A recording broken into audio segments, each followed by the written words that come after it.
Bonjour à tous et bienvenue sur la tribune pour le forum Zéro Carbone en direct depuis l'Hôtel de Ville de Paris. 2 journées entièrement dédiées aux acteurs de la lutte contre le changement climatique et un événement que nous organisons à l'occasion des 5 ans de l'accord de Paris sur le climat et que vous pouvez bien évidemment suivre aussi sur les réseaux sociaux avec le hashtag Forum Zéro Carbone. Tout de suite, la parole à ceux qui œuvrent au développement d'un écosystème Green Tech. En France, ces startups dont les technologies sont indispensables à la neutralité carbone ont reçu 6 milliards d'euros d'investissement en 10 ans, dont 1 milliard sur la seule année 2019. Qui sont les acteurs de cet écosystème? Quelles sont leurs spécificités et leurs défis? Comment aujourd'hui peut-on accélérer le développement pour changer d'échelle? Pour répondre à ces questions, j'ai le plaisir d'accueillir 5 invités. Claire Falzon, vous êtes directrice de l'innovation de Veolia. Paul-François Fournier, vous êtes directeur exécutif de BPI France, en charge de l'innovation. Sophie Paturle-Guénéraud, vous êtes associée fondatrice de la société de gestion Déméter. Quentin Lorenz, vous êtes en charge des relations publiques de la start-up Carnot Computing. Et enfin, Ondine Suavé, vous êtes cofondatrice et directrice générale de la start-up MyLight System. Merci à tous d'être présents. Paul-François Fournier, BPI France a décidé d'accélérer son soutien au Green Tech en mobilisant 2,5 milliards d'euros pour cet écosystème et vous allez notamment doubler vos aides à l'innovation. L'idée, c'est de passer de 150 millions à 300 millions d'aides par an. Pourquoi cette accélération ? D'abord parce que c'est un enjeu massif pour la France, pour l'Europe et de façon générale pour le monde et que d'une certaine façon, on s'inscrit dans une volonté politique au sens large de répondre à cet enjeu. En fait, c'est effectivement 2,5 milliards sur l'innovation qui vont être dédiés dans les années à venir, mais ça s'inscrit dans un plan plus global, et je crois que c'est important de le dire, de 20 milliards d'euros sur l'ensemble des outils de financement, d'export de BPI France. Pourquoi ? Parce que pour que l'innovation se développe, il faut qu'il y ait aussi des marchés, il faut qu'il y ait des grandes entreprises, il faut qu'il y ait des transformations qui permettent d'ouvrir ces nouvelles technologies. Et donc voilà, on a essayé de faire quelque chose qui soit massif, 20 milliards, et avec une part très importante sur ce sujet des Green Tech. Alors j'ai le sentiment qu'avant, on n'accordait pas forcément autant d'importance au Green Tech, on était plutôt sur des sujets numériques, santé. Qu'est-ce qui a changé ? Ce qui a changé, c'est la prise de conscience collective.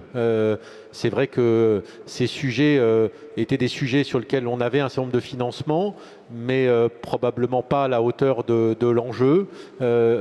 C'est des sujets aussi, et Sophie en parlera mieux que moi, mais où il a fallu défricher, où les marchés n'ont pas toujours été là, où la rentabilité des investissements, en particulier aux États-Unis, n'ont pas toujours été là. Donc les investisseurs ont un peu déserté cette classe d'actifs, comme on dit dans le métier.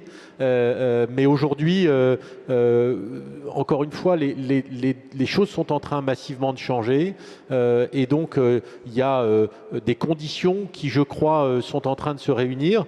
Et nous, on est aussi là pour avec nos moyens, permettre à l'ensemble des parties prenantes de voir que c'est important, que c'est massif et que surtout ça va être sur la durée. Ce genre de transformation, il faut les voir sur des temps de cycle qui sont plutôt de 5 ou 10 ans. Et nous, on s'engage dans ce type de temps de cycle. On considère que BPI France doit devenir la banque du climat. C'est quelque chose qui est pour nous une transformation assez profonde.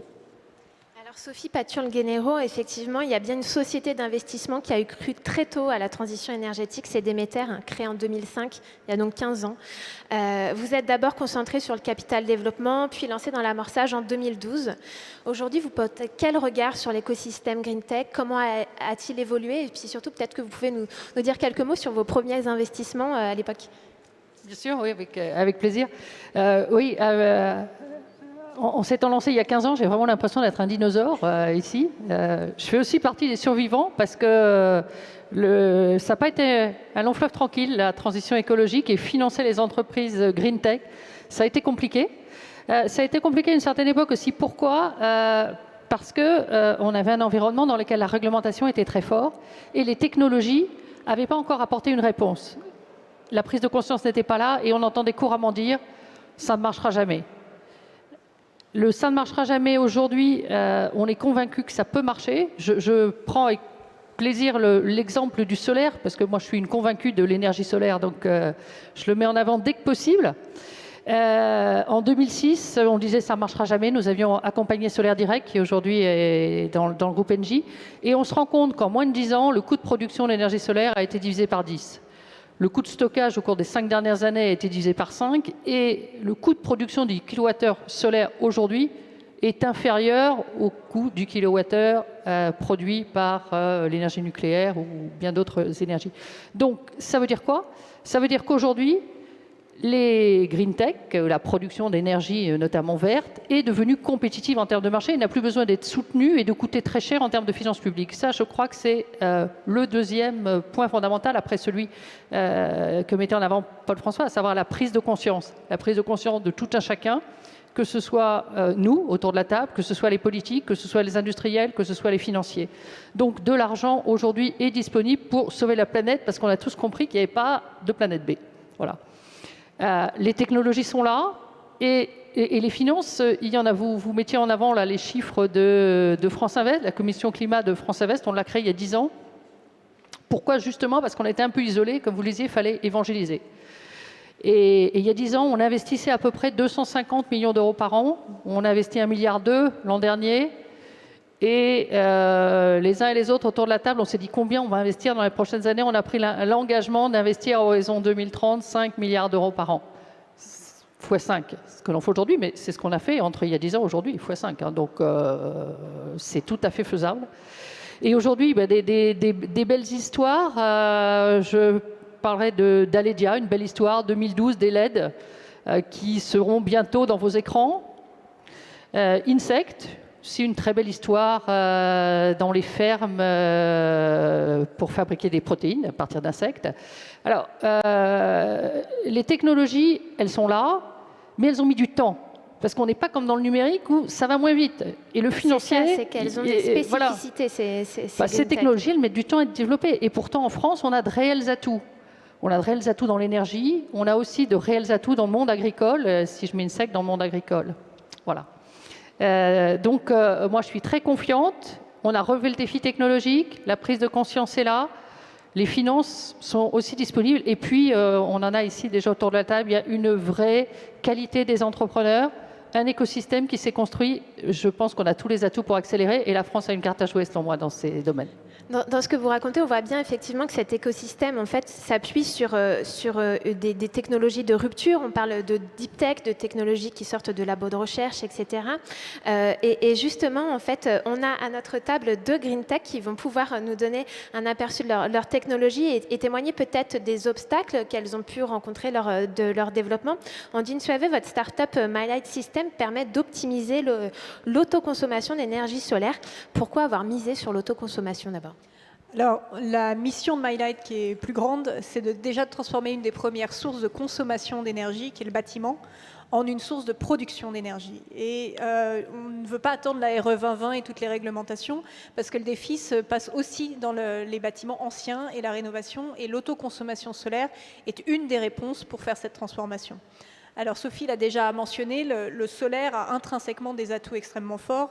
Le dernier rapport de l'Agence internationale de l'énergie montre que c'est l'énergie la moins chère au monde, avec à peu près $20 du mégawattheure de production. On est largement en dessous du prix de production du nucléaire.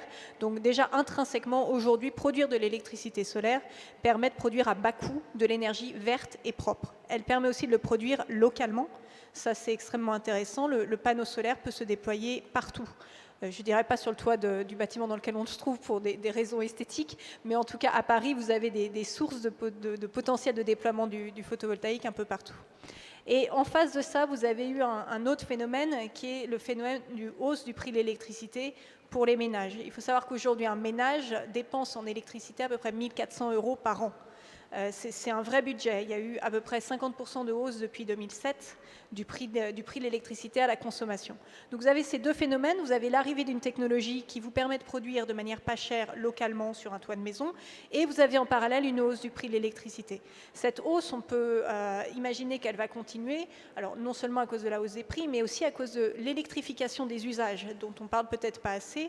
Mais si vous regardez aujourd'hui dans tous les plans de relance de rénovation énergétique, on passe d'usage d'énergie fossile, vous parlez de la chaudière gaz, la chaudière fuel, vers la pompe à chaleur qui est un usage électrique. On parle de la voiture thermique qui devient elle aussi électrique. On parle du télétravail avec du numérique dans les maisons, donc toujours plus d'électricité. Et l'autoconsommation solaire est un moyen de très facilement faire baisser cette facture pour le ménage. Donc c'est pour ça qu'on a fait ce pari.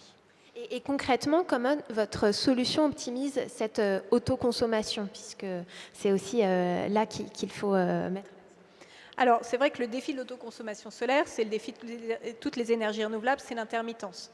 C'est-à-dire que vous allez plus produire l'été que l'hiver, vous n'allez pas produire la nuit, et pourtant, il y a des consommations qui peuvent se passer la nuit, le jour, etc. Donc, la première étape et le cœur de métier de My Light System historique a été de dire, bon, l'énergie solaire, oui, elle ne produit pas tout le temps, mais par contre, on peut très bien anticiper le moment de production à partir de la météo. C'est un des gros atouts du photovoltaïque, c'est qu'on peut vous faire des prévisions à 20 ans pour savoir combien votre centrale solaire va produire et de manière extrêmement fiable. Donc nous, avec nos algorithmes, on va vous dire, les panneaux solaires que vous avez sur votre toit vont produire avec telle forme le lendemain. Et en fonction de cela, on va automatiquement déclencher les appareils gros consommateurs de la maison. On prend un chauffe-eau, mais la voiture électrique qui est une formidable batterie, c'est la même chose. Et on va s'organiser pour que la consommation soit le plus possible alignée avec la production. Et ça permet vraiment d'augmenter les performances du système. Et justement, les performances, quelles sont-elles et finalement quel avantage pour le particulier? Alors, le particulier, grâce à My Light System, vous allez pouvoir doubler le taux d'autoconsommation à peu près d'une maison et d'un système, et vous allez pouvoir diviser par 2, voire au-delà, une facture d'électricité. Alors attention, il faut bien évidemment dimensionner le système en fonction de l'usage qui est en dessous. Donc notre entreprise, non seulement développe les produits pour faire cette optimisation, mais on met à disposition des outils, entre autres aux professionnels, qui permettent vraiment de savoir quelle quantité de panneaux solaires on met sur quelle maison et quel retour sur investissement vous avez. Et aujourd'hui, les retours sur investissement dans le résidentiel, parce que c'est le marché qui est le plus développé, qui est encore très sous-développé. Juste pour vous donner un ordre de grandeur, je pense qu'on a moins de 1% de maisons équipées en France. Donc il y a énormément de potentiel. Voilà. Il y a énormément de potentiel dans l'autoconsommation solaire. Et donc aujourd'hui, on arrive à des ROI entre 8 et 10 ans, quand on est sur des systèmes bien équipés, bien dimensionnés. Donc on est vraiment... Et à mettre en perspective avec des panneaux solaires qui sont garantis 20, 25, 30 ans. My Light System a développé développe et pousse la technologie bivert du panneau solaire. C'est la technologie qui est sur les satellites. Ces panneaux sont garantis 30 ans. Ça ne veut pas dire qu'au bout de 30 ans, ils explosent. Ça peut aller plus loin. Voilà. Merci beaucoup pour cette présentation. Quentin Lorentz, de votre côté, Carnot Computing permet de chauffer des bâtiments grâce à des serveurs informatiques décentralisés, des ordinateurs radiateurs finalement. Comment ça marche ? Eh bien, on est dans une logique un peu équivalente à celle de la production d'énergie, si on veut. Nous, on délocalise les serveurs informatiques directement là où la chaleur est nécessaire. Et on se propose en alternative aux data centers, qui sont ces grandes usines du numérique qui concentrent des milliers d'ordinateurs qui marchent jour et nuit et qui chauffent jour et nuit, puisqu'un ordinateur qui tourne, qui travaille, est un ordinateur qui chauffe. L'idée de Carnot, c'est d'apporter directement la puissance de calcul informatique dans les bâtiments à chauffer, dans les bâtiments existants, dans les bâtiments neufs. Et ça prend la forme de 2 produits principaux, le radiateur ordinateur qui est notre produit historique, et plus récemment, avec un potentiel peut-être encore plus grand, la chaudière numérique qui embarque 24 ordinateurs super puissants qui produisent des calculs informatiques pour des entreprises tierces. Autrement dit, Carnot a 2 types de clients, 2 activités bien distinctes. D'un côté, on vend du calcul informatique haute performance pour des entreprises qui sont des banques, des studios d'animation 3D, du calcul de mécanique des fluides, des laboratoires de recherche médicale, pharmaceutique, etc. Et de l'autre, on vend une solution de chauffage écologique. Et la force de Carnot, c'est de réutiliser ce qui est un déchet pour les uns, la chaleur dans l'informatique, pour en faire une ressource précieuse pour les autres, la chaleur dans le bâtiment. Et à ce titre-là, nous, pour synthétiser un peu le concept, on parle souvent d'économie circulaire numérique. Le déchet des uns est la ressource des autres. Donc notre activité consiste à produire du calcul informatique qui est écologique, qui est aussi efficace qu'un autre calcul fait en data center et qui est surtout délocalisé là aussi. Et donc on a des gains énergétiques qui sont colossaux, on a des gains carbone qui sont énormes aussi, on est à moins 89% en moyenne. Donc on a même des produits qui sont encore plus performants que ça. Et puis on a surtout, moi ce à quoi je suis sensible, c'est que produire de l'énergie verte est capital, mais à quoi bon en produire si on ne fait pas attention à la consommation? Et donc nous, on permet de réduire à la fois la consommation du calcul informatique et la consommation du chauffage, en mutualisant finalement une source d'énergie qui fait et du calcul et du chauffage.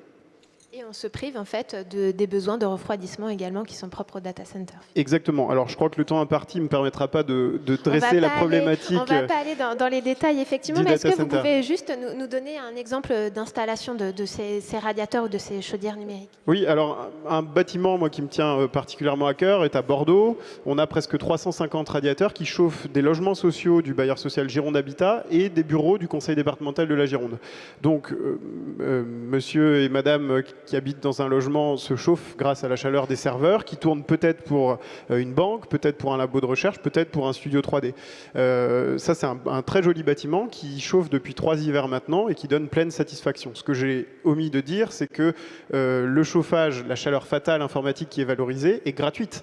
Et donc, le logement social est chauffé de manière gratuite. On a des projets aussi à Paris et en région parisienne, beaucoup, à Montreuil, on a des projets à Lille, à Nantes aussi. Et puis un deuxième projet, moi, qui me tient beaucoup à cœur, qui est aussi le début de l'aventure internationale pour Carnot, c'est 10 chaudières numériques qui viennent apporter de l'eau chaude pour un réseau de chaleur en Finlande, dans une ville qui s'appelle Kankampa. Et donc ici, le gestionnaire énergétique a tout à fait compris qu'il avait un intérêt à apporter une chaleur renouvelable, quasiment, je dirais, une chaleur éternelle, puisqu'en fait, le calcul informatique est une ressource précieuse que tout le monde appelle pour l'intelligence artificielle, le machine learning, pour le traitement du big data.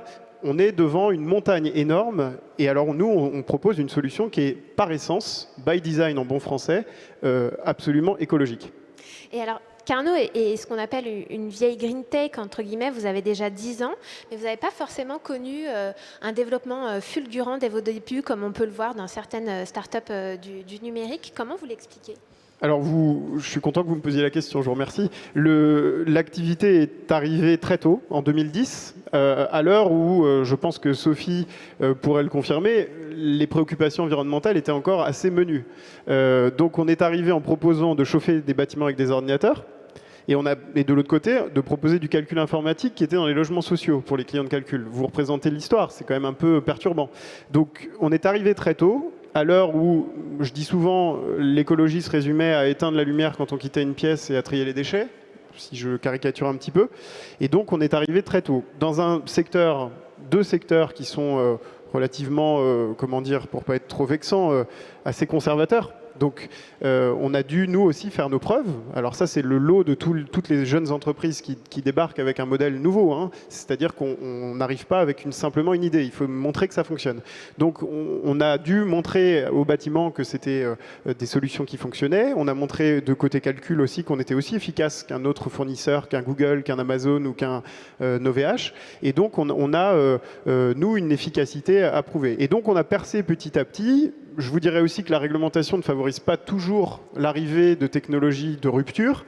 Donc on a aussi dû batailler sur un terrain législatif, réglementaire, et à force d'efforts, de convictions, et puis j'espère un peu de bonnes énergies de côté salarié, eh bien on est arrivé à percer ce qui était des barrières. Donc il faut y croire, mais il faut être un peu patient. Bravo. Si je peux me permettre un petit commentaire. Et je crois aussi qu'une des difficultés pour avoir vécu cette période-là également, c'est qu'on arrivait avec des technologies, et c'était une superbe technologie, bravo pour avoir été résilient, de substitution. C'est-à-dire que le besoin, autrement, il y avait une réponse au besoin. Alors que dans le numérique, on apportait une nouvelle réponse et on créait un nouveau besoin. Voilà, je crois que ça a été aussi un fort handicap pour nos technologies en termes de développement. Sur le sujet des obstacles, peut-être vous pouvez nous dire ce qui a pu être compliqué pour MyLight System, ou en tout cas les obstacles que vous avez rencontrés. Alors, ce qui a été compliqué, nous on est sur le marché du photovoltaïque et qui a été particulièrement mouvementé en France. C'était vraiment je t'aime moi non plus.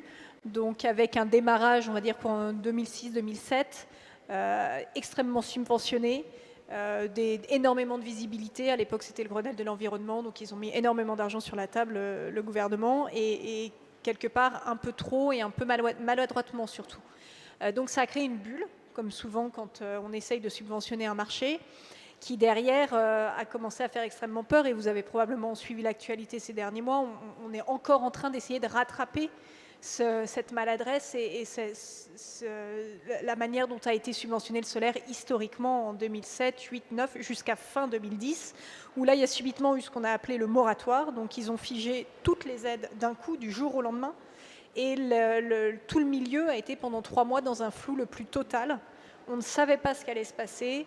Donc, qu'est-ce que ça veut dire être dans le flux total? Si on prend des gens très concrètement, un installateur qui a vendu une centrale solaire, il ne savait plus à combien l'électricité allait être valorisée. Il ne savait pas si le devis qui avait été signé la veille, il pouvait encore le maintenir. Ça amène un flou terrible, et une entreprise ne survit pas à 3 mois d'arrêt complet de son activité. On est passé de 40 000 professionnels à moins de 12 000 professionnels en 2012-13, avec en plus une image désastreuse, parce qu'il y a eu des choix technologiques qui ont été faits en France qui ont amené des problèmes de mise en œuvre sur les toits à cette époque, qui depuis la France est revenue sur ces décisions. Donc pendant de 2010 à 2015-16, ça a été le désert le plus total. Donc, quand on est une jeune start-up dans cet environnement-là, voilà, on s'est lancé en 2014. Voilà, c'est pas forcément évident aussi de convaincre des investisseurs, etc. Alors, ça a été vraiment le défi. Alors, les premiers qu'on a réussi à convaincre, c'est la BPI. Donc, je remercie vraiment la BPI pour ça, parce que, pour le coup, ils ont un regard assez neutre.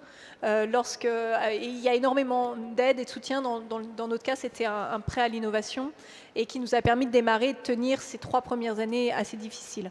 Ensuite, quand on a cherché à lever des fonds en 2016, ce dont on s'est rendu compte, c'est que les investisseurs historiques qui avaient beaucoup subi ces changements de politique étaient à l'époque très frileux pour revenir dans le marché. Et je pense que Sophie pourra le confirmer, à l'époque de 2016. Donc on est allé voir des fonds qui ne connaissaient pas du tout le marché et qu'on a réussi à faire rêver. Donc on a réussi à faire parce qu'ils étaient vierges de tout a priori. Ils n'avaient aussi pas financièrement subi ce que les autres fonds avaient subi, parce que ça a été très difficile pour les investisseurs également, cette période de trouble et de flou. Donc on a réussi à refaire une levée de fonds en 2016, et là on sent vraiment qu'il y a eu un changement, parce qu'on a relevé des fonds cette année avec le fonds Paris Fonds Vert, qui est géré par Demeter, parce qu'on sent que là pour le coup tout est aligné, les technologies sont matures, les technologies sont abordables, il y a une volonté politique, il y a une volonté citoyenne également, et même encore plus forte presque que la volonté politique si on regarde les débats actuels, et tout le monde s'y intéresse. Qu'une ville comme la ville de Paris se disent il faut qu'on investisse dans l'autoconsommation solaire, avec tout ce que ça signifie, des bâtiments historiques à protéger, un patrimoine, les fameux toits de Paris en zinc, et on se dit non, on va essayer de mettre des panneaux solaires dans Paris. C'est le message que lance la mairie de Paris quand ils investissent dans notre entreprise. C'est très nouveau. Et d'ailleurs, on le voit avec le ministère de la Défense dans le 15e. C'est un vrai défi architectural. Il y a 5000 m² de panneaux solaires. Et c'est très réussi, c'est intégré dans une ville historique. Le panneau solaire, vraiment, aujourd'hui, a gagné son galon et a repris des couleurs depuis l'époque où on a démarré. C'est très prometteur. En tout cas, merci beaucoup. On voit que voilà, la question de financement est très présente, mais comme l'a rappelé Paul-François Fournier au départ, on a besoin que tout le monde s'y mette. Donc, il n'y a pas besoin que des investisseurs, que des financeurs. Les industriels aussi ont leur rôle à jouer. Et Claire Falzon, vous êtes ici avec nous pour en parler aujourd'hui. Quel rôle finalement peut jouer un groupe comme Veolia dans le développement de cet écosystème-là? Alors effectivement, un groupe comme Veolia a un rôle assez particulier à jouer, puisque nous exerçons dans le domaine de l'environnement depuis 170 ans. Et donc, vous évoquiez les 15 ans qui vous donnent l'impression d'être déjà ancienne dans ce domaine. Et effectivement, c'est quelque chose que l'on ressent très fort aujourd'hui. D'abord, une vraie satisfaction de voir toutes ces énergies qui s'alignent. Et donc, ce que nous, on peut apporter, c'est d'une part notre connaissance de ces sujets d'un point de vue très terrain. Ça fait des décennies qu'avec les clients industriels municipaux, on essaye de trouver des solutions qui vont permettre d'améliorer évidemment l'environnement dans le domaine de l'eau, l'énergie, les déchets et aujourd'hui de plus en plus la qualité de l'air. Et donc ce que l'on voit, c'est que cette innovation, cette recherche d'innovation, d'abord elle est très terrain. elle est très locale. D'abord parce que les enjeux environnementaux ne sont pas du tout les mêmes en Afrique, en Asie, en Europe. Et donc, une solution tech ou une green tech, elle doit être capable de s'adapter à ça. Donc nous, on a ce rôle de passeur, en tous les cas, d'aider à faire remonter ce que sont les spécificités.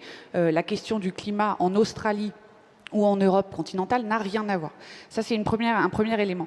Le deuxième élément que nous, on peut apporter, c'est cette vision des attentes du client. L'innovation environnementale, elle est partenariale. Il faut qu'on arrive à convaincre nos clients que ce qu'on va mettre en place, ça va leur apporter des bénéfices. Ils payent pour avoir une amélioration concrète. Nous, chez Veolia, on est obsédés par la performance environnementale. C'est notre marque de fabrique. On prend un engagement sur la durée vis-à-vis des clients. Et donc, de ce point de vue-là, on sait qu'ils sont très, très exigeants sur voir les bénéfices, que ce soit en termes d'amélioration de la qualité de vie ou que ce soit en termes de retour sur investissement et de performance économique.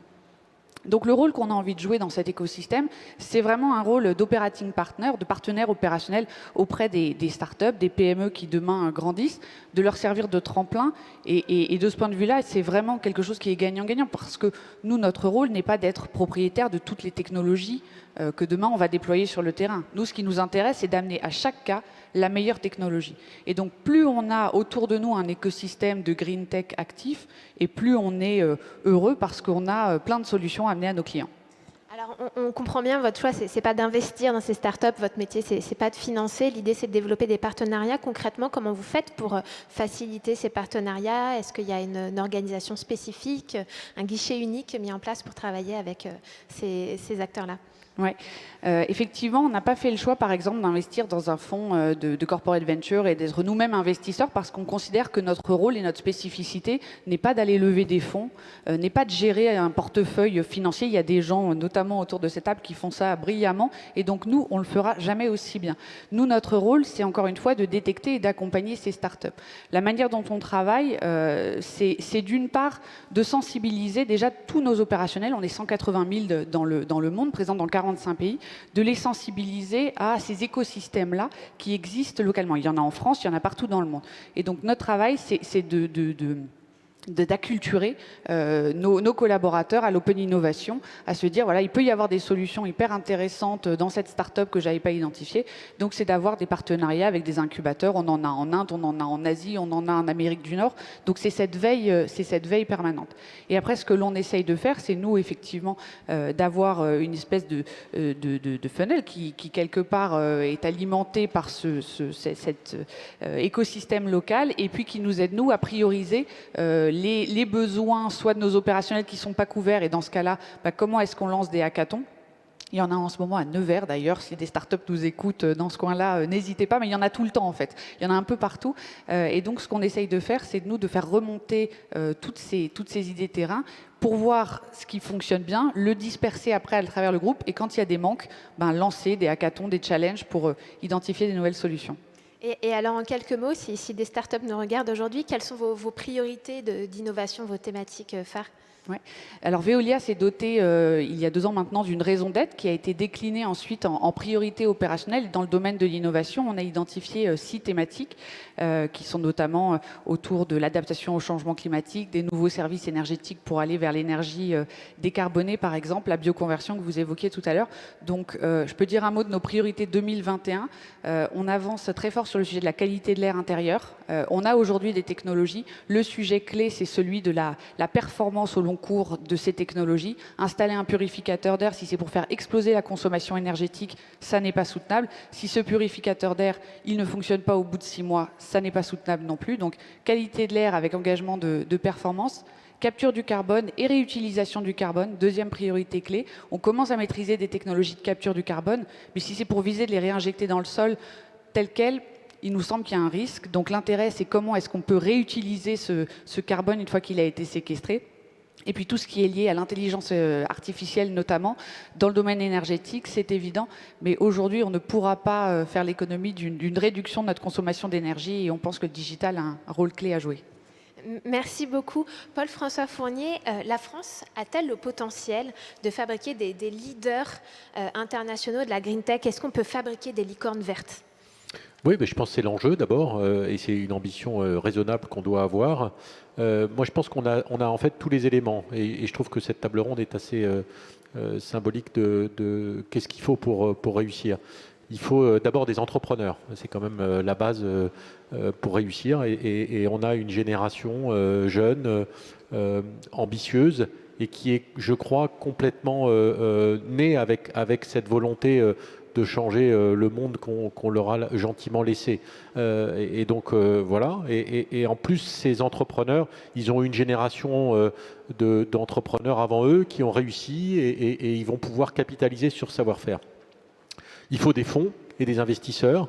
Et de ce point de vue-là, il y a des gens qui ont une expérience maintenant et qui vont avoir aussi, j'ai envie de dire, des moyens qui vont arriver, en particulier par les puissances publiques et puis par le secteur privé qui voit, j'allais dire, les marchés qui vont se développer. Et puis, il faut des grands groupes. Et il se trouve que la France a des grands groupes, et on en a un à côté de nous, mais il y en a plusieurs dans ces domaines-là.